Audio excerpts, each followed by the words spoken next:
ये स्क्रीन दिखाई दे रहा है केमिकल एंड आयनिक इक्विलिब्रियम का? स्क्रीन सबको सुनाई दिखाई दे रहा है बेटा? Yes sir. Okay. Yes sir. तो लास्ट क्लास में गैसीय स्टेट बताया गया था। गैसीय स्टेट में कोई डाउट है किसी को? गैसीय स्टेट में किसी को कोई डाउट? No sir. या फिर जो डीपीपी ये दिया गया था, डीपीपी में ढेर सारे क्वेश्चन थे ना, 25 क्वेश्चन। इसमें किसी को कोई डाउट? किया है डीपीपी तुम लोगों ने? डीपीपी में किसी को कोई डाउट बेटा? यथार्थ, हरीशल, नहीं डाउट नहीं। कितने लोगों ने किया है डीपीपी? यथार्थ ने किया है। वरुण तुमने किया है डीपीपी? सर अभी नहीं किया। वत्सल किया तुमने? नहीं किया। सारांश, जो डीपीपी दिया जाता है बेटा करने के लिए जाता है ना बेटा, उसमें जो क्वेश्चन है कई जगह से कलेक्ट करके दिया जाता है, ठीक है। तो अगर डीपीपी नहीं करोगे तो कैसे समझ में आएगा बेटा? ये मेंस लेवल का डीपीपी में बनाया हूँ, ज्यादा डिफिकल्ट भी नहीं है, ज्यादा इजी भी नहीं है, जो पूरा मेंस में जिस तरह से क्वेश्चन आता है उसी टाइप का बनाया गया, ठीक है। तो हर एक टॉपिक का अलग अलग बनाया गया 25 क्वेश्चन। तो उसी तरह तुम देखा करो बेटा, डीपीपी को डीपीपी की तरह है ना, तो सॉल्व करो तब समझ में आएगा बेटा कैसे कितना जो तुम्हारा प्रिपरेशन है कहाँ पर किस लेवल पर पहुंचा है, ठीक है। अगर मान लो 25 क्वेश्चन दिया गया है, 25 में से 15 क्वेश्चन बन जा रहा है, इसका मतलब तुम्हारा जो प्रिपरेशन है सही चल रहा है, ठीक है। जो गिवन टाइम है 1 आवर फिजिक्स केमिस्ट्री में, है ना, ठीक है, 1 आवर का तीनों होगा। 1 आवर में अगर 15 क्वेश्चन करेक्ट हो जा रहा है, ठीक है, तो प्रिपरेशन सही जा रहा है। थोड़ा सा और बढ़ाओ उसको रैंक अच्छा लाने के लिए, ठीक है। 15 to 20 जाओ, वहाँ पर 20-25 जाओ, तो अच्छा स्कोर मिलेगा बेटा तुम्हारा, है ना। तो अगर तुम करोगे नहीं तो कैसे समझ में आएगा, ठीक है। तो आज हम लोग पढ़ना है इक्विलिब्रियम। तो इक्विलिब्रियम दो पार्ट में हम लोग पढ़ाया गया है, केमिकल इक्विलिब्रियम और आयनिक इक्विलिब्रियम। एनसीईआरटी में दोनों एक ही मिलाकर दे दिया गया है, केमिकल है ना, इक्विलिब्रियम। तो इक्विलिब्रियम में सबसे पहले आता है केमिकल इक्विलिब्रियम, जो बहुत आसान है। तो इक्विलिब्रियम क्या होता है? Equilibrium is the state of a process in which properties like temperature, pressure, concentration, etc. of the system do not changes, do not show any changes.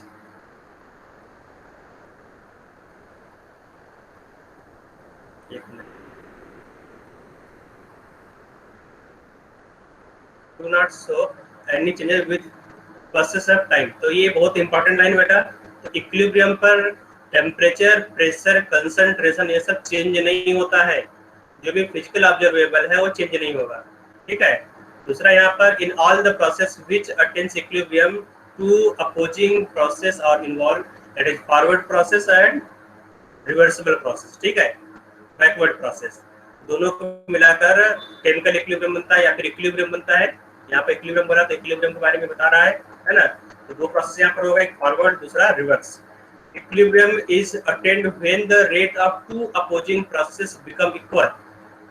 अगर मान लो कोई रिएक्शन इस तरह से दिया गया है, कोई केमिकल इक्वेशन दिया गया है ना, में ए जो है बी बना रहा है और बी जो है ए बना रहा है, मतलब ये रिवर्सिबल रिएक्शन। तो हर एक रिवर्सिबल रिएक्शन इक्विलिब्रियम में नहीं होता। इक्विलिब्रियम का कंडीशन क्या है? इक्विलिब्रियम का कंडीशन ये बेटा, जब रेट दोनों अपोजिंग प्रोसेस का जो रेट है वो इक्वल हो जाए तभी इक्विलिब्रियम मेंटेन होता है। तो ये जो मैं स्टेटमेंट बता रहा हूँ बहुत इंपॉर्टेंट स्टेटमेंट है ना। तो ऑब्जेक्टिव टाइप में 4-5 स्टेटमेंट से 2-3 स्टेटमेंट बोल देगा कि कौन सा करेक्ट कौन सा इनकरेक्ट है। तो मालूम होना चाहिए कि स्टेट ऑफ इक्विलिब्रियम क्या होता है, ठीक है। If opposing process are chemical reaction, the equilibrium is called chemical equilibrium, इसमें कोई डाउट नहीं है। जो फिजिकल इक्विलिब्रियम में कितने टाइप होता है बेटा? लिक्विड, सॉलिड टू लिक्विड, है ना, गैस टू सोल्यूशन, या फिर सॉलिड टू सोल्यूशन, या फिर लिक्विड टू गैस। मतलब एक फिजिकल स्टेट दूसरे फिजिकल स्टेट में अगर चेंज हो रहा है तो होगा फिजिकल इक्विलिब्रियम। तो यहाँ देखो, वाटर है सॉलिड से लिक्विड में जा रहा है, लिक्विड से गैस में जा रहा है और सॉलिड सॉल्यूशन बना रहा है। ये सब क्या है? Physical equilibrium. आ जाते हैं इक्विलिब्रियम इन केमिकल प्रोसेस। यहाँ पर केमिकल चेंज इन्वॉल्व होगा, अगर केमिकल चेंज इन्वॉल्व हो रहा तो केमिकल इक्विलिब्रियम होगा। ज़्यादा को बताने लायक नहीं है, यहाँ पर जाते हैं बेटा नोट्स में। तो इसमें क्या बोला है? On the basis of extent of reaction before equilibrium is attend, chemical reaction में बी क्लासिफाइड इनटू 3 कैटेगरीज, ठीक है। जो केमिकल रिएक्शन है इक्विलिब्रियम, तो 3 कैटेगरी में कैटेगराइज कर सकते हो। Number 1, those reaction which proceed to almost completion, है ना। For this reaction KC is very high, KC है बहुत ज्यादा होगा, ठीक है। Those reaction which proceed to almost completion, ऐसे जो रिएक्शन बेटा जो कंप्लीट हो सकते हैं पूरा पूरा, उसके लिए केसी का वैल्यू बहुत ज्यादा होगा। Those reaction which proceed to almost only up to little extent, ठीक है। तो यहाँ पे जो केसी है, KC will be low. Those reaction which proceed to such extent that the concentration of reaction and product are equilibrium are comparable, तो यहाँ पर जो केसी है, केसी नाइदर लो नायर हाई, है ना। तो यहाँ पर केसी का जो वैल्यू है ना तो कम होगा ना ज्यादा होगा, तो ये 0.1 से 100 के आसपास अगर है, ठीक है, तो थर्ड कैटेगरी आएगा। यहाँ पर आ जाओ, इक्विलिब्रियम स्टेट इज डायनेमिक, ये बहुत इंपॉर्टेंट है, कई बार हो जाता है। जो इक्विलिब्रियम का स्टेट है डायनेमिक होता है, dynamic in nature, not static in nature. जो इक्विलिब्रियम है, equilibrium state is dynamic in nature, इस स्टेटमेंट को हर एक को मालूम होना चाहिए, dynamic in nature. The reaction is said to have attained equilibrium when the rate of forward and reverse backward is not equal. ये तो मालूम है, बस ये स्टेटमेंट याद रखना बेटा। यहाँ पर नोट करने वाला बात ये है, जो इक्विलिब्रियम है वो डायनेमिक होता है, ठीक है। मतलब कि अगर कोई रिएक्शन चल रहा है तो लगातार चलेगा, मतलब इक्विलिब्रियम पर रिएक्शन स्टॉप नहीं हो, जैसे A is in equilibrium with B, ठीक है। जैसे इक्विलिब्रियम आ गया, रिएक्शन स्टॉप नहीं होगा, लगातार ए बी में कन्वर्ट होगा और बी लगातार ए में कन्वर्ट होता रहता है, इसे बोलते हैं dynamic equilibrium. Characteristics of equilibrium state, कुछ कैरेक्टरिस्टिक्स है। It can be attend only in reversible reaction, is carried out in a closed vessel, ये तो सब मालूम है। Can be attend from either side of reaction, ये भी करेक्ट है, ठीक है, तुम और पढ़ा होगा। एक कैटलिस्ट कैन फास्टेन, ये फास्टेन है, can fasten the approach of equilibrium but does not alter the state of equilibrium. It is dynamic in nature, बता दिया गया। Change of pressure concentration favours one of the reaction backward और reverse, resulting in shift of equilibrium point to one to another direction. तो अगर इन सब जो physical observable है, मतलब टेम्परेचर, प्रेशर और कंसंट्रेशन को चेंज करोगे तो जो equilibrium state of equilibrium disturb हो जाएगा, न्यू इक्विलिब्रियम एस्टेब्लिश होगा, या तो इक्विलिब्रियम फॉरवर्ड जाएगा या तो बैकवर्ड डायरेक्शन में इक्विलिब्रियम शिफ्ट होगा, ठीक है। और इसको हम समझेंगे लॉ ऑफ मास एक्शन से। तो लॉ ऑफ मास एक्शन में कुछ चीजें हैं, है ना। लॉ ऑफ मास एक्शन का जो स्टेटमेंट यहाँ लिखा गया, the rate at which the substance react is directly proportional to the its active mass, and ये तो लॉ ऑफ मास एक्शन है, तो मालूम होगा तुमको। तो यहाँ से तुम केसी निकाल दोगे, ठीक है। तो केसी का तुम्हें मालूम होता है concentration of product divide by concentration of reactant, ये होता है केसी।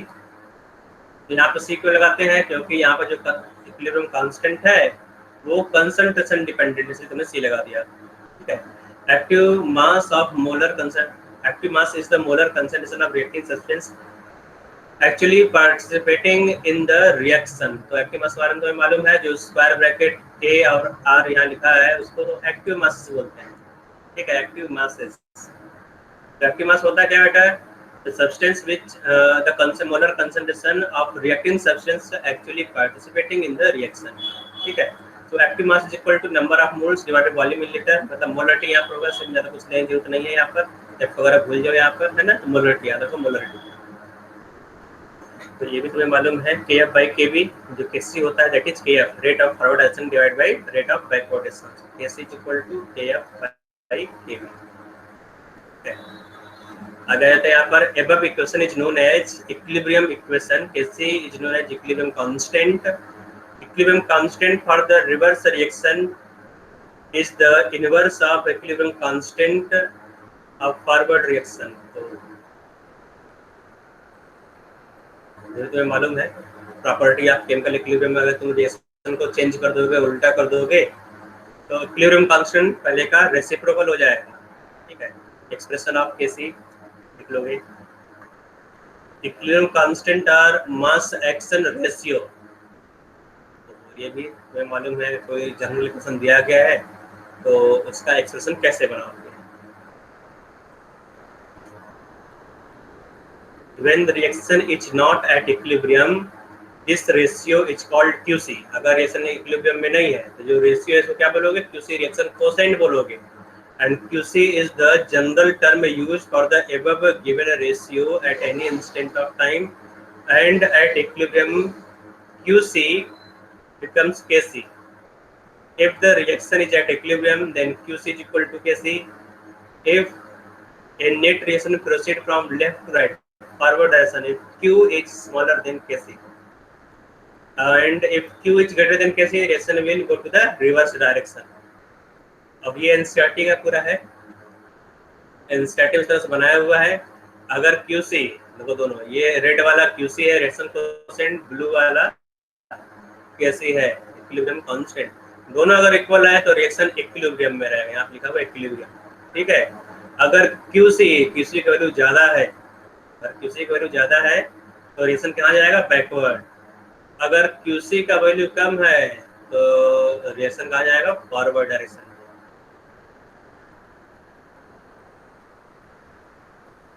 ली चैटलियर्स प्रिंसिपल. ठीक है, बहुत इंपॉर्टेंट है, क्वेश्चन इससे जरूर पूछता है. तो स्टेटमेंट यहाँ दिया गया है, मालूम है, when a chemical reaction at equilibrium is subjected to any stress, the equilibrium shifts in that direction in which the effect of stress is reduced. मतलब अगर कोई रिएक्शन इक्विलिब्रियम है तो इक्विलिब्रियम में ही रहना चाहेगा. एक टाइप का इनर्शिया होता है ये. ठीक है. तो अगर कुछ डिस्टर्बेंस लाओगे तो इक्विलिब्रियम उस डायरेक्शन में जाएगा जहां पर वो डिस्टर्बेंस नेग्लेक्ट हो जाए. जैसे तुमने क्या किया? कंसंट्रेशन को इंक्रीज कर दिया, तो जहां पर कंसंट्रेशन कम है वहां प्रोसीड होगा. मान लो तुमने रिएक्टेंट का कंसंट्रेशन बढ़ा दिया तो रिएक्शन प्रोडक्ट साइड में जाएगा. Effect of addition of inert gas, अगर इनर्ट गैस को तुमने कांस्टेंट वॉल्यूम पर ऐड किया तो नो इफेक्ट. में मालूम है, addition of inert gases, constant pressure, equilibrium shift in a direction where increase in number of moles of gases. ठीक है, तो तुम्हें मालूम है ये सर, तो ये एक बार देख लेना. ठीक है. इफेक्ट ऑफ चेंजिंग टेम्परेचर, तो अगर इंडोथर्मिक रिएक्शन है तो क्या होगा? एक्सोथर्मिक रिएक्शन है तो क्या होगा? इंडोथर्मिक रिएक्शन अगर है तो टेम्परेचर को इंक्रीज करो तो रिएक्शन फॉरवर्ड डायरेक्शन जाएगा. एक्सोथर्मिक रिएक्शन है, टेम्परेचर को इंक्रीज करने पर रिएक्शन बैकवर्ड डायरेक्शन में शिफ्ट होगा. Effect of change in concentration बता दिया मैंने अभी. सर. हाँ बोलो बेटा. सर एक बार इनर्ट गैसेस का इफेक्ट मुझे समझा दीजिए. इनर्ट गैसेस का इफेक्ट बिल्कुल समझ लो बेटा. यहाँ पर इनर्ट गैस का इफेक्ट क्या होगा? ठीक है. तो देखो क्या होता है कि तुमने एक कंटेनर लिया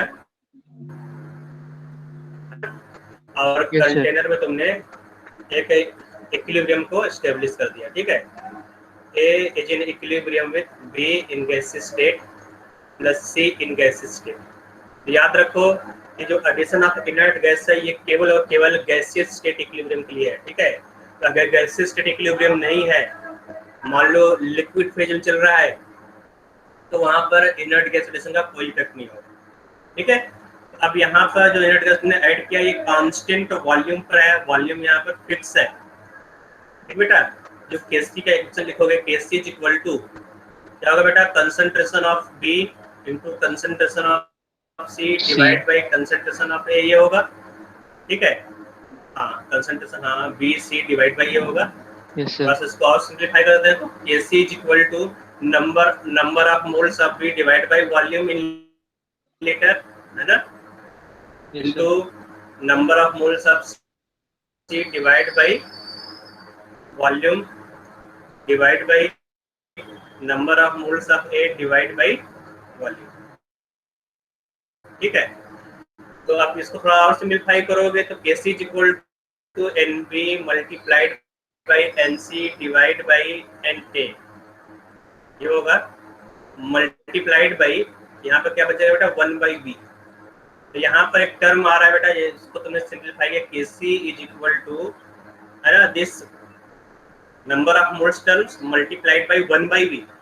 तो अगर कोई इक्विलिब्रियम चल रहा है ना, और इक्विलिब्रियम में है, तो अब देखो जो नंबर ऑफ मोल्स है इक्विलिब्रियम को फिक्स रहेगा. A number of moles of A will be fix during the time. ठीक है. तो मतलब Nb Nc Na सब कांस्टेंट है, और तुमने यहाँ पर वॉल्यूम को भी कांस्टेंट लिया. कांस्टेंट वॉल्यूम में तुमने इनर्ट गैस को ऐड कर दिया. आप क्या ऐड किया बेटा? Inert gas. तो जो नंबर ऑफ मोल्स है वो चेंज नहीं होगा, वॉल्यूम भी चेंज नहीं होगा, इसका मतलब कुछ भी यहाँ पर चेंज नहीं हो रहा है। तो अगर इनर्ट गैस को तुमने ऐड किया then there will be no effect at equilibrium. ठीक है, अब आ जाते हैं बेटा, अगर तुमने कांस्टेंट प्रेशर पर ऐड किया तो क्या होगा। तो कांस्टेंट प्रेशर का इफेक्ट देख लेते हैं। तो सेम इक्विलिब्रियम यहाँ पे लेंगे, Kc is equal to Nb multiplied by Nc divide by Na into जो आया था सेक्शन बेटा यहाँ पर 1/V। ठीक है, तो अब तुमने यहाँ पर इनर्ट गैस को ऐड किया है कांस्टेंट प्रेशर। कांस्टेंट से यहाँ पर बेटा पिस्टन लगा दो, है ना, क्योंकि वॉल्यूम फिक्स नहीं है यहाँ पर केवल वॉल्यूम कांस्टेंट है।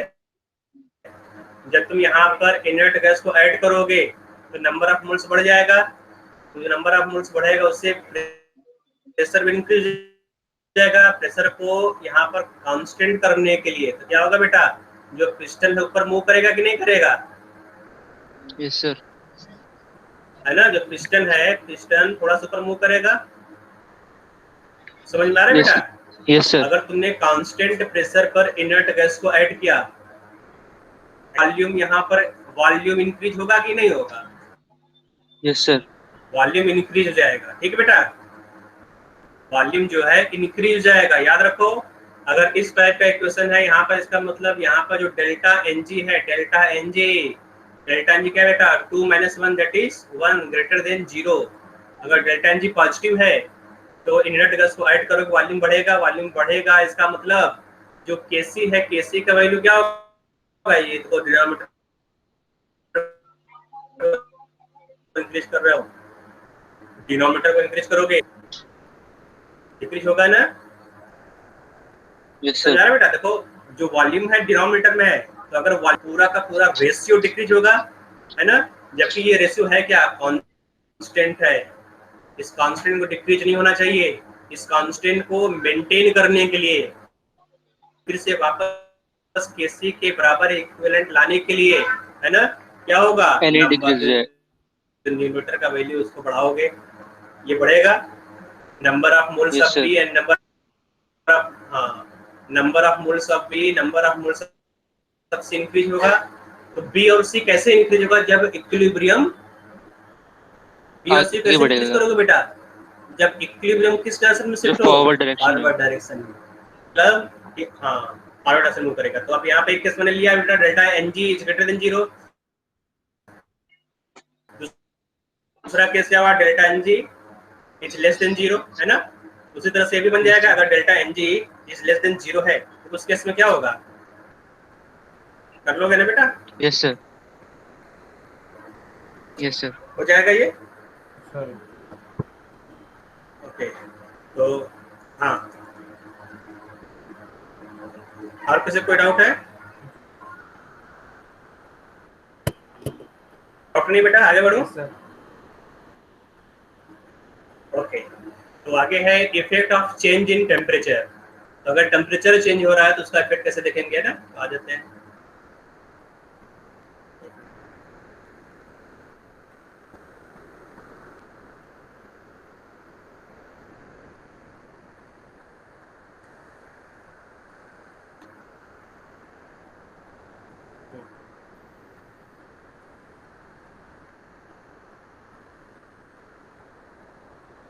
ठीक है, इफेक्ट ऑफ चेंजिंग टेम्परेचर, ये तो मालूम है बेटा, है ना। तो अगर तुम इंडोथर्मिक रिएक्शन ले रहे हो, टेम्परेचर को इंक्रीज करोगे तो रिएक्शन फॉरवर्ड डायरेक्शन में मूव करेगा, और टेम्परेचर को डिक्रीज करते रिएक्शन बैकवर्ड डायरेक्शन में मूव करेगा। ठीक है, आगे देखते हैं यहाँ पर effect of change in concentration, effect मालूम है। ठीक है, नेक्स्ट है effect of change in pressure, ये भी बता दिया मैंने। ठीक है, नेक्स्ट इफेक्ट ऑफ कैटलिस्ट, याद रखो catalyst do not change the equilibrium, equilibrium को चेंज नहीं करेगा, बट कैटलिस्ट क्या करता है, जो अप्रोच ऑफ इक्विलिब्रियम है उसको फास्ट कर देगा। जैसे मान लो यहाँ पर रिएक्टेंट कंसंट्रेशन, ये तुमने ले लिया कंसंट्रेशन वर्सेस टाइम करते हैं।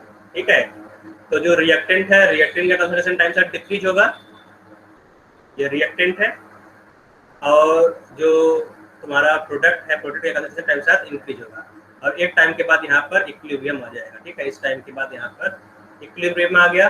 अगर तुमने यहाँ पर कैटलिस्ट डाल दिया, कैटलिस्ट क्या करेगा, कैटलिस्ट अप्रोच ऑफ इक्विलिब्रियम को फास्ट कर देगा। ठीक है, तो जो ग्राफ कुछ इस तरह जाएगा, जो इक्विलिब्रियम है देखो यहाँ पर पहले आ जाएगा। ठीक है, पहले इक्विलिब्रियम इतना टाइम बाद आ रहा था, मतलब 2 आवर पर आ रहा था, यहाँ पर 1 आवर के आसपास इक्विलिब्रियम आ जाएगा। तो ये रोल ऑफ कैटलिस्ट है। लेकिन इक्विलिब्रियम देखो, जो कंसंट्रेशन है इक्विलिब्रियम पर आर का और ए का या प्रोडक्ट का वो सेम है। ठीक है, इस पर कोई चेंज नहीं आ रहा है, तो कंसंट्रेशन कोई चेंज नहीं आएगा, बस केवल अप्रोच ऑफ इक्विलिब्रियम फास्ट हो जाएगा। इसके बाद थोड़ा सा थर्मोडायनेमिक्स भी है ना, इसको देख लो। तो अगर कोई भी रिएक्शन दिया गया, ये जनरल इक्वेशन है, delta G is equal to delta G not plus 2.303 RT log Q। Q यहाँ पर रिएक्शन कोसेंट है, जनरल इक्वेशन किसी भी, चाहे इक्विलिब्रियम पर हो चाहे ना हो, हर एक रिएक्शन के लिए वैलिड है। ठीक है, लेकिन अगर कोई भी रिएक्शन इक्विलिब्रियम पर है तो इक्विलिब्रियम पर तो मालूम है डेल्टा जी विल बी 0। ठीक है, ये जो फर्स्ट टर्म है ये 0 हो जाएगा डेल्टा जी, तो डेल्टा जी 0 हो जाएगा, then delta G not equal to -2.303 RT log K। और तो जो डेल्टा जी नॉट होता है, delta G not is equal to delta H not minus T delta S not. इसको यहाँ पर रख दिया गया, तो ये क्वेश्चन बनेगा तुम्हारा, है ना, log K is equal to minus delta H not plus delta G not का वैल्यू यहाँ पर रख दिया गया है और सबको यहाँ पर सब्स्टिट्यूट कर दिया, तो ये क्वेश्चन बन गया। ठीक है, देन log ऑफ टी यहाँ पे इसको डिफरेंशिएट कर दिया गया with respect to time temperature, तो एक क्वेश्चन बन गया। इसको वार्नशाफ इक्वेशन बोलते हैं, है ना, वार्नशाफ इक्वेशन है। एक दूसरा भी इक्वेशन इस तरह से होता है, इसका ज्यादा यूज नहीं है, इससे क्वेश्चन ज्यादा यूज होता है बेटा यहाँ पर log of K2 by K1 is equal to delta H not divide by 2.303 R 1 by T1 minus 1 by T2। ठीक है, इस इक्वेशन को तुमने देखा होगा बेटा, वार्नशाफ इक्वेशन ये है, और इसको याद कर लोगे। मान लो एक टेम्परेचर पर इक्विलिब्रियम कांस्टेंट K2 दिया गया है, तो दूसरे टेम्परेचर पर इक्विलिब्रियम कांस्टेंट क्या होगा, इस इक्वेशन से आ जाएगा, इस पर क्वेश्चन पूछता है। ठीक है, तो ये रिलेशन यहाँ पर डिराइव हुआ है बेटा, तो इसको देख लेना। तो यहाँ तक था तुम्हारा केमिकल इक्विलिब्रियम, है ना। इसके बाद आते हैं आयनिक इक्विलिब्रियम पर। एसिड बेस यहाँ स्टार्ट होता है बेटा, वो है आयनिक इक्विलिब्रियम। तो केमिकल इक्विलिब्रियम कोई डाउट किसी को तो नहीं होगा, नहीं है। आगे चलते हैं बेटा। तो एसिड बेस का जो डेफिनेशन है काफी सिंपल सा डेफिनेशन है। एसिड क्या होगा, H plus donor OH minus ReS base, है ना। ब्राउन-लोरी बेसिस क्या होता है, स्ट्रॉन्ग एसिड स्ट्रॉन्ग बेस क्या होगा। ठीक है, जो कंप्लीटली डिसोसिएट है, जो पार्शियली डिसोसिएट हो रहा है। फिर आते हैं कॉमन आयन इफेक्ट पर। कॉमन आयन इफेक्ट क्या होता है बेटा, ये H प्लस है। ठीक है, H प्लस। तो in presence of strong electrolyte dissociation of weak electrolyte suppressed। यहाँ पे लिखा गया है the addition of ion to equilibrium having the same ion makes the equilibrium reaction move in a direction to consume that ion। तो छोड़ो यहाँ पर, है ना। तो अगर तुमने किसी भी इक्विलिब्रियम, तुमने वीक इलेक्ट्रोलाइट लिया होता है AB क्या है, वीक इलेक्ट्रोलाइट है। यहाँ पर A डिसोसिएट हो रहा है और A प्लस B माइनस बना रहा है, तो ये वीक इलेक्ट्रोलाइट है। अगर इसमें तुमने कॉमन आयन डाल दिया, कॉमन आयन, ठीक है, कॉमन आयन का यहाँ पर A प्लस होता है या फिर B माइनस होता है, या तो A प्लस डालो या तो B माइनस डालो। तो किसी को भी डालोगे तो जो इक्विलिब्रिया है वो बैकवर्ड डायरेक्शन में शिफ्ट होगा। तुमने क्या किया बेटा, प्रोडक्ट का कंसंट्रेशन बढ़ा दिया। ठीक है, जब प्रोडक्ट का कंसंट्रेशन बढ़ाओगे तो ली-चाटलियस प्रिंसिपल से जो इक्विलिब्रिया है वो रिवर्स डायरेक्शन में मूव करेगा, मतलब इसका डिसोसिएशन स्लो हो जाएगा। तो यही है कॉमन आयन इफेक्ट। ठीक है, in presence of common ion dissociation of weak electrolyte suppressed. ठीक है, आगे है हाइड्रोलिसिस ऑफ सॉल्ट। ये बहुत ही इंपॉर्टेंट है आयनिक इक्विलिब्रिया का। ठीक है, तो जो हाइड्रोलिसिस सॉल्ट है, यहाँ पर जो फॉर्मूला है, फॉर्मूला अगर तुम्हें नहीं मालूम है क्वेश्चन तो भूल ही जाओ, नहीं होने वाला। ठीक है, फॉर्मूला हर हाल में याद रहना चाहिए। तो हाइड्रोलिसिस ऑफ सॉल्ट में 3 सॉल्ट का पढ़ना बेटा। जो 4th सॉल्ट होता है स्ट्रॉन्ग एसिड स्ट्रॉन्ग बेस, है ना, उसका कोई हाइड्रोलिसिस नहीं होता है। अगर कहीं पर वीक वाला पार्ट है, वीक एसिड हो चाहे वीक बेस हो, चाहे दोनों ही वीक हो एसिड और बेस, तभी वहां पर हाइड्रोलिसिस होगा। तो हाइड्रोलिसिस में क्या पूछेगा बेटा, पीएच पूछेगा, सॉल्यूशन का पीएच पूछेगा, हाइड्रोलिसिस कांस्टेंट पूछेगा, इसको अल्फा एच कहीं लिखा है, कहीं कहीं लिखा है, कहीं कहीं पर एच लिखा रहेगा, कहीं कहीं पर अल्फा लिखा रहेगा, ठीक है। इसको degree of hydrolysis, hydrolysis constant है ना, इस तरह से बोला जाता है, ठीक है। डिग्री ऑफ हाइड्रोलिसिस ये है। और क्या पूछेगा, के एच, क्या बेटा, हाइड्रोलिसिस कांस्टेंट, हाइड्रोलिसिस एच मतलब हाइड्रोलिसिस, के मतलब कांस्टेंट, हाइड्रोलिसिस कांस्टेंट, ठीक है।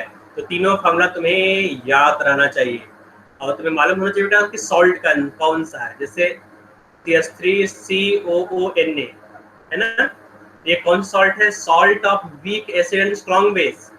वीक एसिड और स्ट्रॉन्ग बेस मतलब ये फर्स्ट फॉर्मूला यूज करोगे।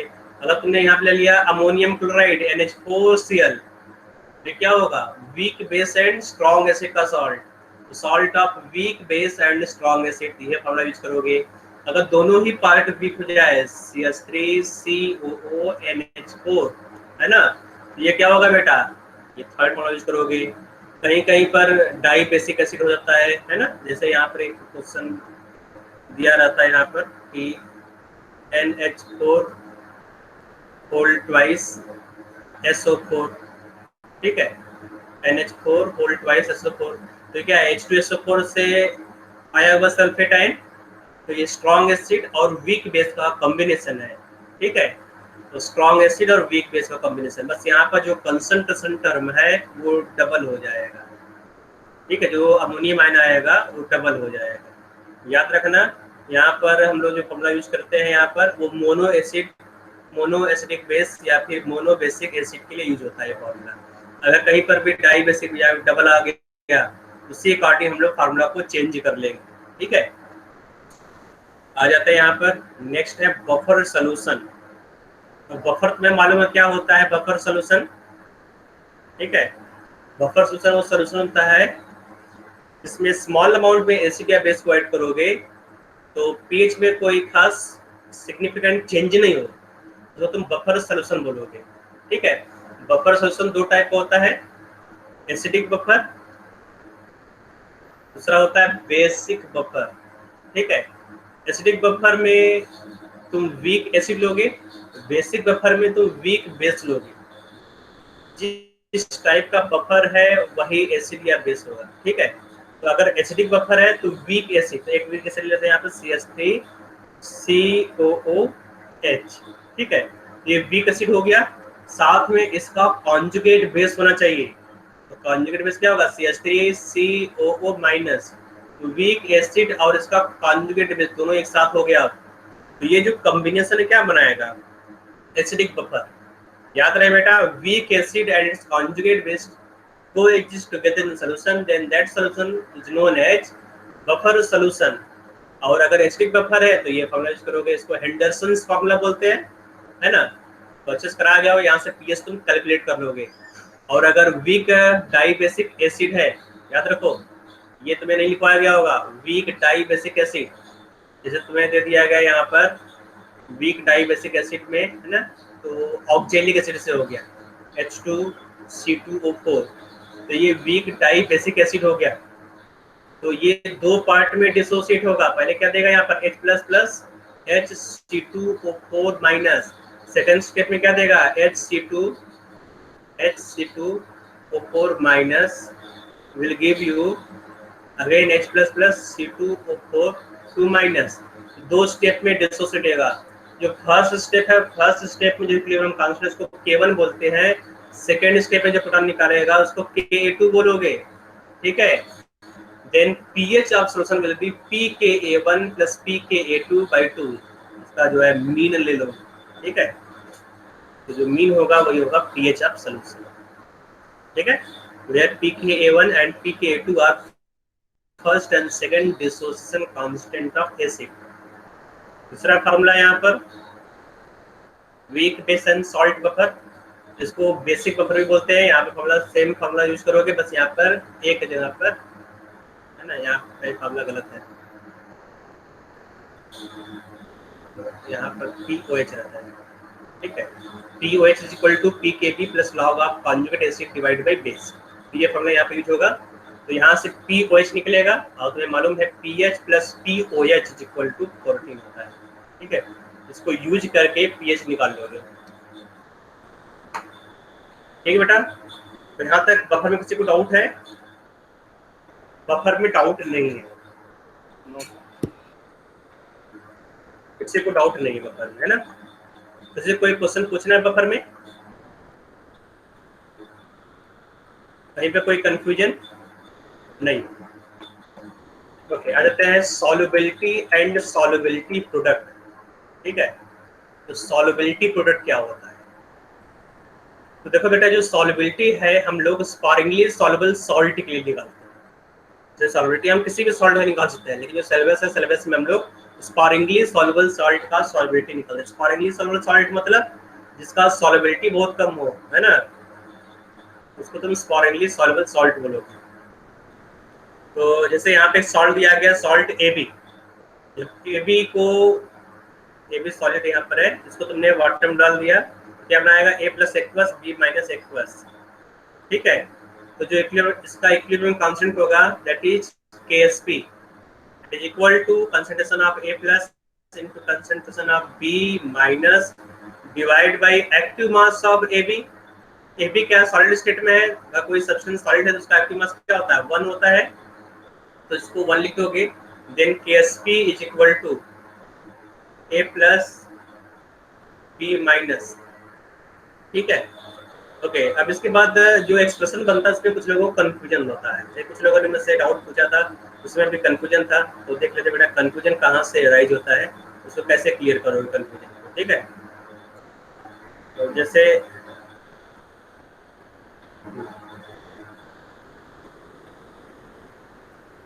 यहाँ पर मैं ले रहा हूँ, एक सॉल्ट है, ठीक है, एक सॉल्ट, एक minute,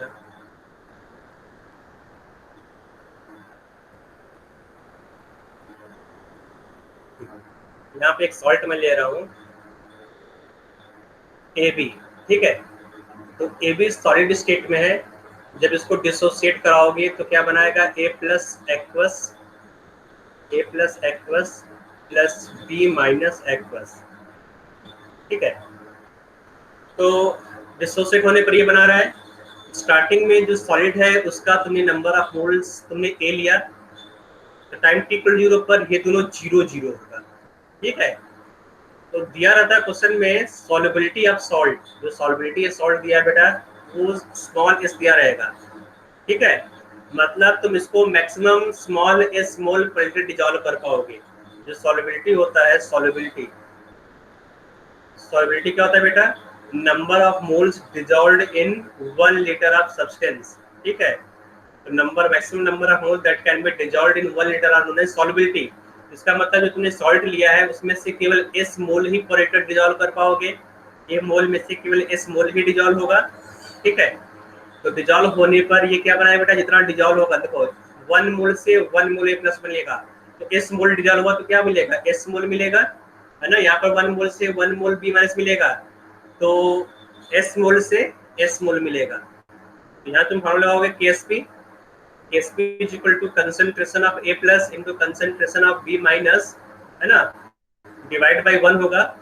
again KSP is equal to, देखो A plus का अमाउंट कितना है? S दिया गया है, ठीक है, multiplied by S, hence KSP is equal to S square. ठीक है, KSP is equal to S square.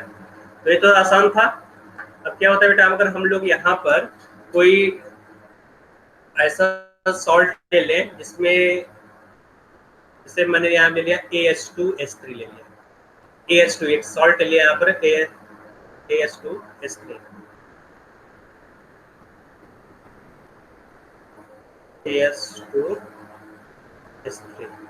ठीक है। आर्सेनिक सल्फाइड है, आर्सेनिक का जो वैलेंसी 3 होता है, सल्फर का वैलेंसी 2 होता है। तो ये सॉलिड स्टेट में है, जब इसको डिसोसिएट करोगे तो आर्सेनिक कितना मिलेगा बेटा? जो आर्सेनिक आयन है वो 2 मोल मिलेगा। देखो रिएक्शन से AS3 प्लस यहाँ पर जो सल्फर है, सल्फर कितने मोल मिलेगा? सल्फर 3 मोल मिलेगा कि नहीं मिलेगा? यथार्थ गया सारांश, 3 मोल सल्फर मिलेगा ना? हाँ, आप बोलते रहो ताकि मुझे मालूम है कनेक्शन सही है या नहीं है। बोलोगे नहीं, मुझे मालूम चलेगा कनेक्शन टूट गया। ठीक है, और नेटवर्क प्रॉब्लम रहता है, बोलते रहो बीच बीच में।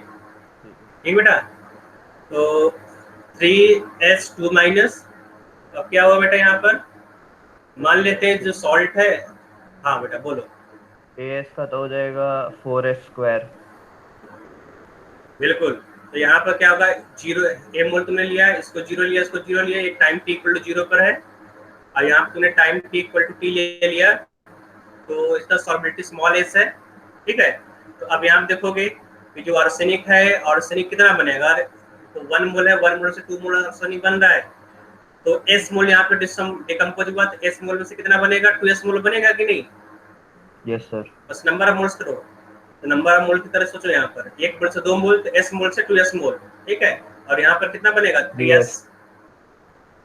ठीक है, समझ में आ रहा है बेटा यहाँ पर? तो आप यहाँ पर तुम्हें केएसपी निकालना है, equilibrium constant KSP equal to concentration of AS, concentration of AS का स्क्वायर होल स्क्वायर बाय, हाँ, multiplied by concentration of sulphur 2 minus whole cube होगा। Yes sir. हाँ, तो केएसपी इज इक्वल टू, अब जो AS है, AS का concentration कितना बेटा इक्विलिब्रियम पर, 2s है। ठीक है, 2s square multiplied by concentration of sulphur, that is 3s whole cube. ठीक है, तो again KSP is equal to, तो 2 स्क्वायर एंड 3 क्यूब, 2 स्क्वायर हो जाएगा 4, 3 क्यूब हो जाएगा 27। ठीक है, मल्टीप्लाइड बाय s पावर 5, तो KSP कितना आ जा रहा है बेटा, KSP is equal to 108 s power 5 हो जाएगा। ठीक है, इस तरह से तुम निकालोगे, तो कोई कंफ्यूजन नहीं होना चाहिए बेटा। ठीक है, विधान समझ में आ गया होगा KSP कैसे निकालेंगे सॉल्बिलिटी। Yes sir. तो कंफ्यूजन दूर हो गया होगा, कहाँ पर 2s लेंगे, कहाँ पर 2s स्क्वायर कैसे हो जाएगा, है ना। चलो ठीक है, आ जाते हैं आयनिक प्रोडक्ट पर।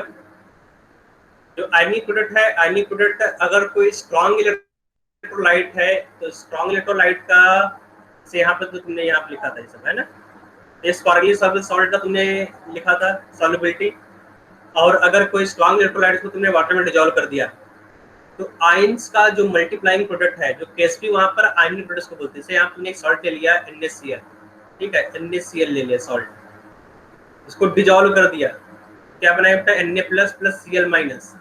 ठीक है, और ये इक्विलिब्रियम पर नहीं है। अगर इक्विलिब्रियम पर है तो क्या होता है बेटा, KSP होता है ना। अगर इक्विलिब्रियम यहाँ पर अटेन हो जाता है तो इक्विलिब्रियम कांस्टेंट KSP लिखते हैं, लेकिन इक्विलिब्रियम पर नहीं है तो यहाँ पे क्या लिखोगे, Q लिखोगे, रिएक्शन कोसेंट, और इसी रिएक्शन कोसेंट को QI यहाँ बोलते हैं, उसको बोलते हैं यहाँ पे क्या बोलोगे, आयनिक प्रोडक्ट ऑफ NaCl। तो NaCl यहाँ पे सॉलिड स्टेट में है, ये हो गया एक्वस, ये हो गया एक्वस। ठीक है, तो QI is equal to concentration of Na plus into concentration of Cl minus. ठीक है, तो इसको बस जो आयनिक प्रोडक्ट है QI, इसको रिएक्शन कोसेंट की तरह ही ट्रीट करो। ठीक है, अब तुमने यहाँ पे सॉल्ट ले लिया, अब चलो अब मैं दूसरा सॉल्ट ले रहा हूँ। एक सॉल्ट तुमने ले लिया यहाँ पर AgCl ले लिया। ठीक है, AgCl को डिजॉल्व किया, डिजॉल्व करने पर क्या बना लिया बेटा, Ag plus plus Cl minus. अब अगर ये रिएक्शन इक्विलिब्रियम पर नहीं है, है ना, इक्विलिब्रियम में नहीं है, ये रिवर्सल रिएक्शन है लेकिन इक्विलिब्रियम पर नहीं है, तो यहाँ पे क्या लिखोगे, QI रिएक्शन कोसेंट, है ना। अब इस रिएक्शन कोसेंट बोलोगे ionic product of AgCl that is equal to Ag plus into Cl minus, Ag plus Cl minus, है ना, ये आयनिक प्रोडक्ट है। और अगर ये आयनिक प्रोडक्ट KSP से कम है, ionic product is smaller than KSP, मतलब कि ये जो तुम्हारा सॉल्ट है वो PPT अभी नहीं फॉर्म करेगा, मतलब जो रिएक्शन है वो फॉरवर्ड डायरेक्शन में मूव करेगा। याद है ना बेटा, if QT is smaller than KC, तो रिएक्शन फॉरवर्ड डायरेक्शन में जाएगा, इसका मतलब और AgCl यहाँ पर डिजॉल्व हो सकता है। Second case, if QI is greater than KC, अगर रिएक्शन कोसेंट का वैल्यू K से ज्यादा है, जो आयनिक प्रोडक्ट है, ionic product is greater than KSP, then there will be the formation of PPT। ठीक है, तो वहां पर प्रेसिपिटेट का फॉर्मेशन होगा। याद रखो, तो प्रेसिपिटेट कब बनेगा, if ionic product is greater then solubility product KSP। ठीक है, if any product Qi is greater than solubility product Ksp, then there will be formation of precipitate.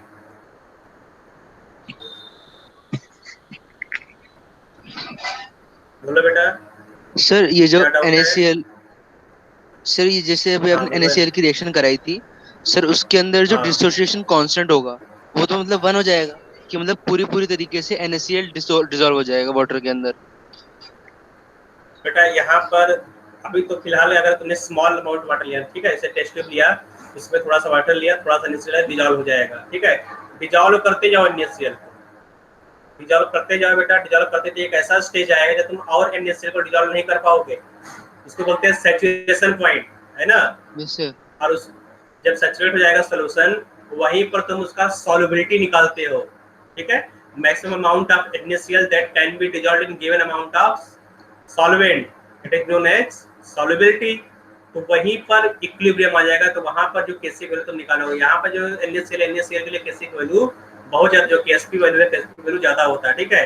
80 ग्राम पर 100 ml होता है सर, या 20 ग्राम पर 100 ml, देख लेना। मतलब 20 ग्राम तुम 100 ml वाटर में डिजॉल्व कर सकते हो, ठीक है, 20 ग्राम 100 ml, ठीक है।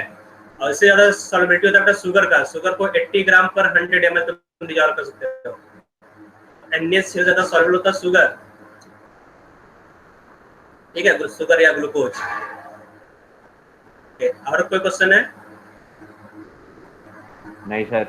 मतलब किसी भी सॉल्ट के लिए तुम इस तरह से इक्विलिब्रियम लगा सकते हो, चाहे वो स्पार्गली सॉल्युबल सॉल्ट हो, चाहे फेयरली सॉल्युबल सॉल्ट हो, ठीक है। तो उसका सॉल्युबिलिटी तुम्हें निकालना है, लेकिन हम लोग किसका निकालते हैं बेटा? यहाँ पर हम लोगों ने पढ़ा है जो Ksp होता है, Ksp is equal to concentration of A into concentration of B। लेकिन जो कंसंट्रेशन A और B होता क्या है? ये होता है एक्टिविटी, याद है ना, एक्टिविटी बताया था मैंने, एक्टिविटी। तो A और B एक्टिविटी है, और एक्टिविटी होता क्या है? मोलर कंसंट्रेशन ऑफ सॉल्यूट, है ना। और जब तुम एक्टिविटी को, जो एक्टिविटी होता है, activity is equal to molar concentration multiplied by gamma होता है। और जो गामा है डाइल्यूट सॉल्यूशन के लिए, केवल डाइल्यूट सॉल्यूशन के लिए 1 होता है, डाइल्यूट सॉल्यूशन, और dilute solution gamma is equal to 1। अगर तुमने NaCl ले लिया तो NaCl में तुमने ढेर सारा NaCl डालोगे तभी तो डिजॉल्व हो पाएगा, इसका मतलब वो डाइल्यूट सॉल्यूशन है नहीं, तो यहाँ पर गामा इज इक्वल टू 1 नहीं होगा। तो यहाँ पर जो हम लोग है ना निकालते हैं, ये सब गड़बड़ हो जाएगा। इसलिए तुम्हारे सिलेबस में केवल स्पार्गली सॉल्युबल सॉल्ट है, स्पार्गली सॉल्युबल को सॉल्ट को डिजॉल्व करोगे तभी कंसंट्रेशन कम आएगा। अगर फेयरली सॉल्युबल सॉल्ट है तो वहाँ पर हम लोग एक्टिविटी कोफिशिएंट लेते हैं, जो हमारे सिलेबस में नहीं है, जो हमारे सिलेबस में नहीं है उसको नहीं करना है, ठीक है। और किसी कोई डाउट बेटा तो पूछ सकते हैं यहाँ पर, इक्विलिब्रियम पर कोई डाउट किसी को? इक्विलिब्रियम पर कोई डाउट किसी को? शिवेन कोई डाउट है? No sir. ओके, रजत कोई डाउट या क्वेश्चन? वत्सल डाउट है कोई? No sir. ओके, कोई डाउट है तो पूछ सकते हो तुरंत अभी। तो मैं एक दो क्वेश्चन दूँ, क्वेश्चन करोगे तुम लोग? डीपीपी तुम लोगों ने किया बेटा? आज का जो डीपीपी मैंने दिया था, आयनी इक्विलिब्रियम का डीपीपी, तुमने किया?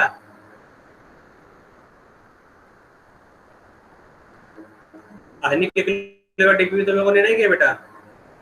सर डीपीपी मिल नहीं रहा है, डीपीपी नहीं मिल वो रहा है, टेस्ट में, लोड करो। जैसे टेस्ट टेस्ट में में चला देखते हैं गया। ना, उसके अंदर है DPP लिखा हुआ, केमिस्ट्री। ढूंढ लेना बेटा, है ना। अपलोड करवा दिया, कल शाम को अपलोड हो गया था 7 या 8 बजे, ठीक है। तो उसको करना होगा तुम लोगों को। तो कोई क्वेश्चन कर दे बेटा, यहाँ पे एक दो क्वेश्चन कर देते हैं ताकि क्लियर हो जाए। हेलो। हाँ बोलो। अच्छा सारांश, मैंने पहले भी सबको बोला था कि डीपीपी नहीं मिलती है तो मुझसे कांटेक्ट कर लेंगे, किसी ने बोला ही नहीं मेरे को। ई कार्ड्स आप खोलोगे, उसमें स्टोर पे जाओगे, स्टोर पे जाने के बाद आपको सब सब्जेक्ट की डीपीपी वहां पे मिलेगी। स्टोर पे जाना हाँ है। हाँ, स्टोर पे जाना है। Okay okay sir, thank you sir.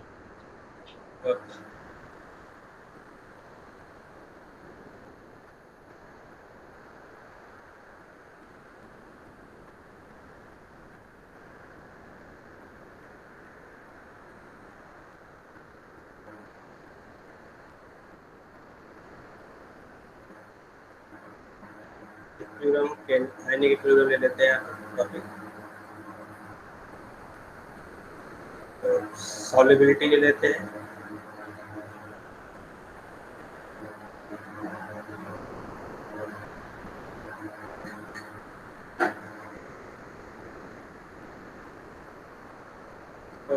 Solubility consideration of Ag plus ions in a saturated solution of Ag2C2O4 is 2.2 × 10⁻⁴ मोल पर लीटर। सॉल्युबिलिटी पर यहाँ निकालना है, ठीक है। तो सैचुरेटेड सॉल्यूशन में Ag प्लस आयन कंसंट्रेशन दिया गया है, इसको स्क्वायर कर दोगे आ जाएगा यहाँ पर, है ना, ज़्यादा डिफिकल्ट है नहीं। ये देखते हैं यहाँ पर the solubility of AgCl solid with solubility product this. हाँ, तो यहाँ देखते हैं बेटा, ये क्वेश्चन थोड़ा ठीक ठाक है। तो अगर किसी कॉमन आयन में सॉल्युबिलिटी पूछ दे तो कैसे निकालोगे? जैसे यहाँ पर दिया गया है AgCl, ठीक है, AgCl with solubility product KSP। KSP यहाँ पर दिया गया 1.6 × 10⁻⁻10, ठीक है। और इसको तुमने डिजॉल्व किया 0.1 मोलर NaCl में। तो जो AgCl इससे तुमने डिजॉल्व किया इसमें 0.1 मोलर NaCl, मतलब यहाँ पे जो Cl माइनस है वो कॉमन आयन है। तो अगर कॉमन आयन है तो वहां पर तुम सॉल्युबिलिटी कैसे निकालोगे? तो यहाँ पर कॉमन आयन इफेक्ट का यूज करेंगे। तो NaCl दिया गया है, NaCl को जब तुम डिजॉल्व करोगे तो ये कंप्लीटली डिसोसिएट हो जाएगा, Na plus and Cl minus बनाएगा। यहाँ पर जो Cl माइनस है, Cl माइनस 0.1 मोलर होगा, ठीक है। फिर तुमने AgCl ले लिया, AgCl को जब तुम डिजॉल्व करोगे तो ये बनाएगा Ag plus plus Cl minus,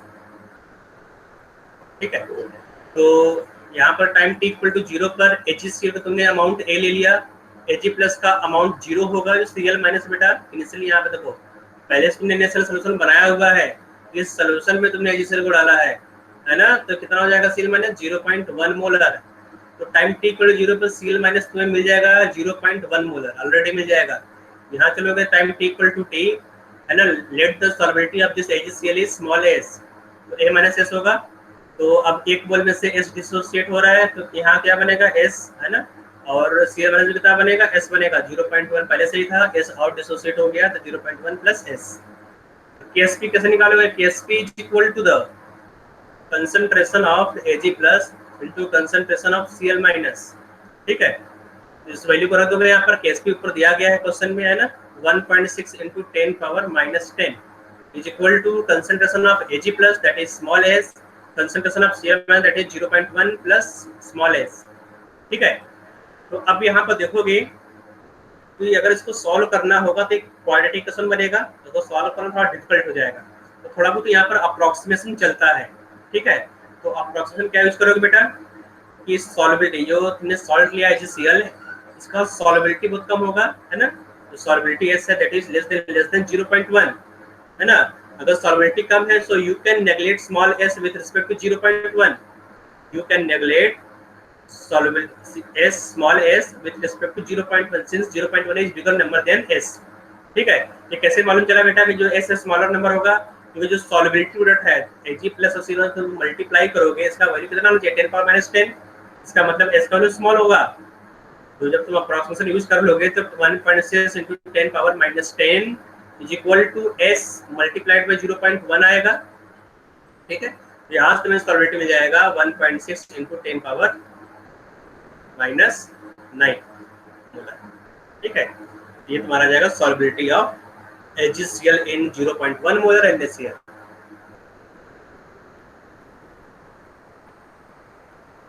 ये क्वेश्चन है, नेक्स्ट क्वेश्चन,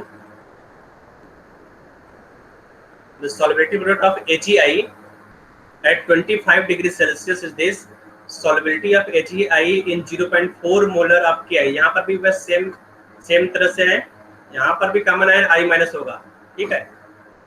AgI बस HCl यहाँ पर AgI दे दिया गया है और NaCl के यहाँ पर Ki पोटेशियम आयोडाइड दे दिया गया है। यहाँ पे देखो solubility of MX2 type of electrolytes is 0.5 into 10 power minus 4 mole per liter. Then find out KSP of electrolyte. ये अच्छा क्वेश्चन बेटा है ना, इसको तुम एक बार ट्राई करो, भी लोग बेटा ट्राई करो एक बार, फिर मैं बता रहा हूँ, ठीक है। Second option sir, second option बेटा यहाँ पर ऑप्शन जो ग्रीन कलर का है ना वो करेक्ट आंसर है। दिख रहा है ग्रीन वाला ये वाला, इसका मतलब जो तुम बोल रहे हो गलत है ना। Yes sir. गलती हुआ, हाँ कहीं गलती हुआ को थोड़ा सुधारो बेटा, देखो कैसे यहाँ गड़बड़ हो गया।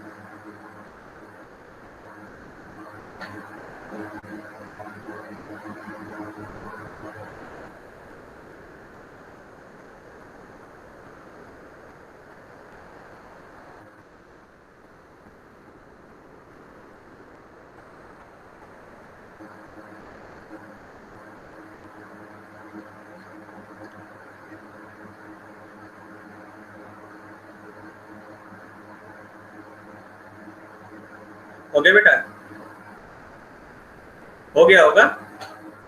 यहाँ देखो MX2 है, MX2 जब इसको डिजॉल्व करोगे तो क्या बनाएगा, MS प्लस ट्वाइस X, ठीक है। यहाँ प्लस लगा दो, यहाँ पे माइनस लगा दो, कोई दिक्कत नहीं है, ठीक है। तो टाइम t इक्वल टू 0 पर ये A मोल तुमने ले लिया, ये दोनों 0 0। Time t equal to t पर A माइनस स्मॉल s, ये कितना होगा, S होगा, ये क्या होगा 2s होगा, ठीक है। तो सॉल्युबिलिटी यहाँ पर स्मॉल s दिया गया है, इसको रखकर हम लोग KSP निकाल लेंगे। KSP क्या होगा, KSP equal to concentration of M plus into concentration of X minus square, ठीक है। Hence KSP is equal to S, M plus क्या होगा यहाँ पर S है, यहाँ पर है ना S multiplied by 2s square, कितना हो जाएगा बेटा 4s क्यूब होगा, है ना 4s क्यूब। तो S जो सॉल्युबिलिटी है दैट इज गिवन, सॉल्युबिलिटी हम लोग यहाँ पर यूज कर लेंगे, ठीक बेटा।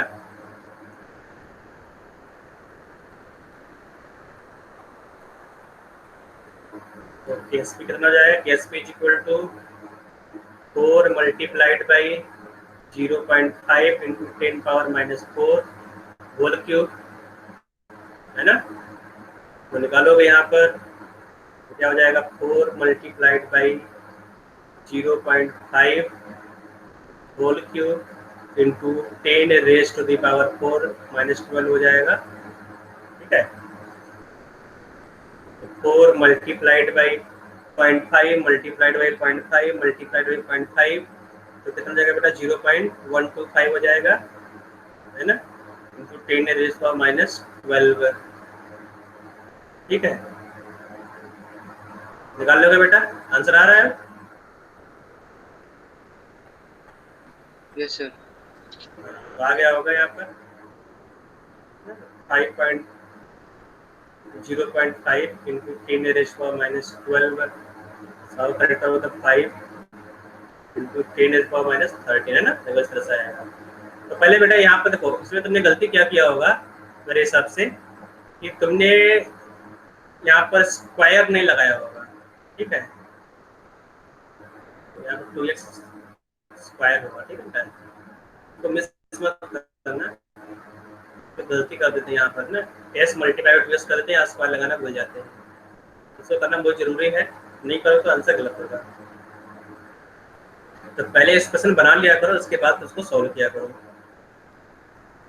तो अगर किसी कोई डाउट बेटा, यहाँ पे कोई क्वेश्चन दिया गया है, solid barium nitrate is gradually dissolved in A 0.1 to 10 power 4 molar Na2CO3 solution at what concentration barium 2 plus will precipitate begin, ठीक है। तो ये बेटा अच्छा क्वेश्चन है, इसको ट्राई करो।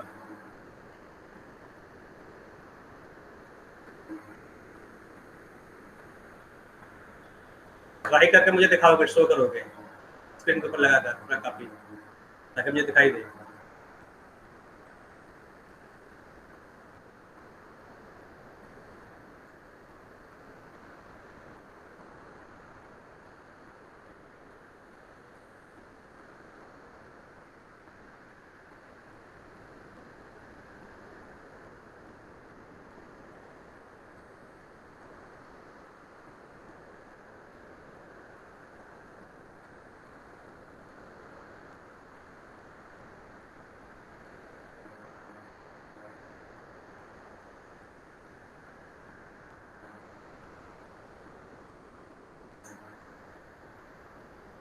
किसने कर लिया बेटा, दिखाओ।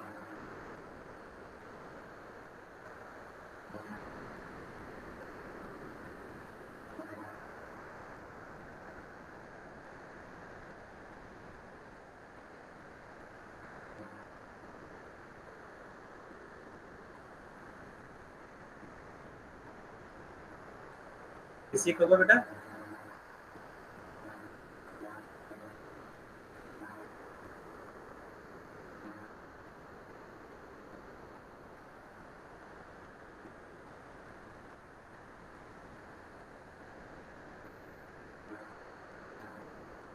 हो जाएगा या नहीं होगा बेटा? रजत होगा कि नहीं तुमसे?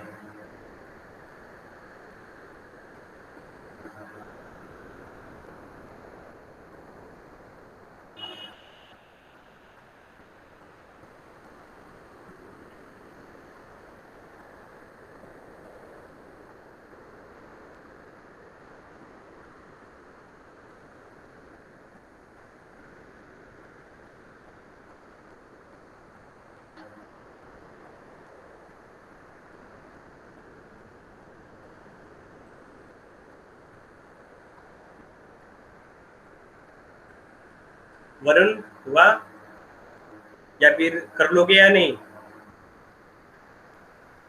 सर इसमें बस सॉलिबिलिटी निकालनी है ना BaCO3 की। क्वेश्चन पूछा है कि किस कंसंट्रेशन पर प्रेसिपिटेट फॉर्म होगा, है ना? तो सॉलिबिलिटी निकाल के कंसंट्रेशन अपॉन बिल्कुल। वॉल्यूम नहीं। तो यहाँ पर जो बेरियम 2+ है, बेरियम 2+ का निकालोगे सॉलिबिलिटी एस निकालोगे। Okay sir.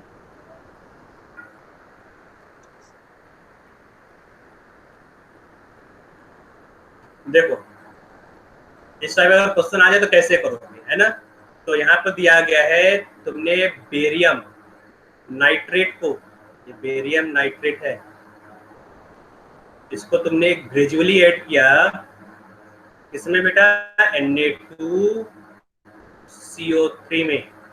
जब इसको Na2CO3 में ऐड करोगे तो बेरियम कार्बोनेट का BaCO3 का प्रेसिपिटेट बनना शुरू हो जाएगा। सर ठीक है, हाँ बोलो। सर इस वाले क्वेश्चन में जैसे बोलो मैं बेटा। सॉल्व किया है, तो सर जैसे BaCO3 का में KSP दिया हुआ है, ठीक है, और हमारे पास Na2CO3 हमें पता ही है स्ट्रांग है, तो मतलब ये पूरी तरीके से डिसोशिएट हो जाएगा। तो सर जो Na2CO3 बिल्कुल। में जो कॉन्सेंट्रेशन है उससे अगर मैं डिवाइड कर दूं जो KSP दिया हुआ है उसको, तो मेरे पास सॉल्युबिलिटी आ जाएगी Ba की, जिसपे वो हाँ बनना शुरू हो जाएगा। ठीक ठीक सही है। ऐसे किया है? Yes sir. Are answer? Yes sir. Okay ठीक ठीक ठीक सही है। ये बेटा तो जिस तरह उसने किया, सीमेंट ने किया, उसका तुम लोग भी करोगे, है ना? तो अब देखो इसमें करना क्या, दूसरा अगर कोई दूसरा क्वेश्चन पूछ दे तो कैसे करोगे? तो देखो जो टेस्ट बनेगा उसी का केएसपी दिया रहेगा। केएसपी जो सॉल्युबल सॉल्ट जो पीपीटी है उसका केएसपी दिया रहेगा, ठीक है, केएसपी। तो अगर ionic product QI is greater than KSP तभी तो प्रेसिपिटेशन फॉर्म होगा। मतलब कि इसमें जो आयंस है, जो तुमने 2 आयन लिया बेटा, इस आयन का प्रोडक्ट KSP से ज्यादा हो जाए तभी वहां पर प्रेसिपिटेशन फॉर्म होगा, है ना? तो जो QI है, QI क्या होगा बेटा? Concentration of Ba2+ into concentration of CO3 2-, ठीक है। इन दोनों का जो मल्टीप्लिकेशन है वो क्या होना चाहिए बेटा? KSP से ज्यादा होना चाहिए, KSP, ठीक है। तो अब बेरियम 2+ का कंसंट्रेशन पूछ रहा है, what should be the minimum concentration of barium 2+? तो कंसंट्रेशन ऑफ बेरियम 2+ तुम्हें निकालना है ना? और कंसंट्रेशन ऑफ CO3 2-, तो ये दिया गया, देखो which is gradually dissolved in a 0 point। देखो यहाँ पे क्या दिया गया है, यहाँ दिया गया है 1.0 into 10⁻⁴, इसको तुम ऐसे यूज कर लोगे, ठीक है। लिखोगे 1.0 into 10⁻⁴, ठीक है, that is greater than KSP and KSP is 5.1 into 10⁻⁹। तो मिनिमम कंसंट्रेशन ऑफ बेरियम 2+ आ जाएगा यहाँ पर 5.1 into 10⁻⁹ डिवाइड बाई 1.0 into 10⁻⁴। तो यहाँ से आंसर तुम्हारा मिल जाएगा, ठीक है। तो जो मिनिमम क्या होगा बेटा, दिख रहा है यहाँ पर मिनिमम, इससे ज्यादा होना चाहिए। जो बेरियम 2+ का कंसंट्रेशन है इस वैल्यू से ज्यादा होना चाहिए, तो ये वैल्यू क्या है? मिनिमम वैल्यू, ठीक है। यहाँ तुम्हारा आंसर आ जाएगा 5.1 इंटू 10⁻⁵, ठीक है। इस तरह से क्वेश्चन को सॉल्व करोगे, सॉल्वेबिलिटी मेथड थोड़ा सा और प्रैक्टिस करो बेटा तुम लोग, है ना। और अगर कोई डाउट है तो पूछ लो अभी तुरंत, अगर कोई डाउट है किसी को।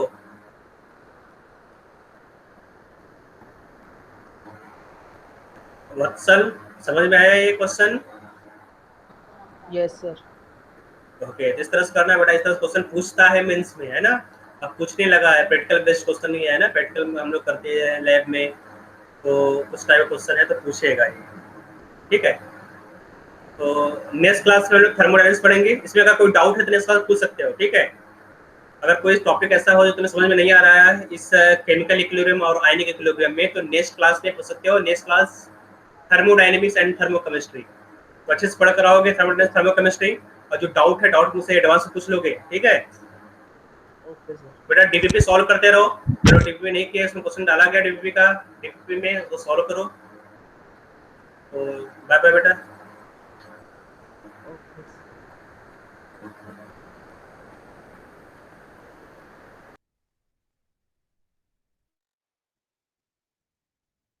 बेटा कोई लीव नहीं करेगा, नेक्स्ट क्लास इसी लिंक पे होगी।